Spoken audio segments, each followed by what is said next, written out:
আম্মাজান জিজ্ঞাসা করতেছিল কিয়ামতের বিপর্যয়ের কথা। আল্লাহর রাসূল বলতেছিল, আয়েশা আয়েশা, এক চিত্র তোমাকে শোনাবো। কান্নি আনজুরু মুসা মুতালাফফিফুন বিউমুদিল আরশ, আমি যেন ওই দৃশ্য দেখতেছি। মুসা আলাইহিস সালাম আরশের খুঁটি ধরে চিৎকার দিতেছে আর বলতেছে, রব্বি লা আসআলুকা উম্মি ওয়ালা আসআলুকা উখতি, আজকে মাকে চাই না, বোনকে চাই না, আসআলুকা নাফসি নাফসি নাফসি নাফসি, আমাকে বাঁচান। ওই দিন মুহাম্মদুর রাসূলুল্লাহ চিৎকার দিবে আর দৌড়াইতে থাকবে, রব্বি উম্মতি উম্মতি উম্মতি উম্মতি উম্মতি।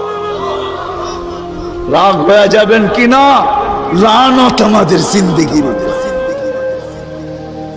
ওই নবীর আদর্শ আজকে মানতে রাজি না, শিখতে রাজি না, অথচ ওলামাদের কাছে সব সুরক্ষিত আছে, সব সুরক্ষিত আছে।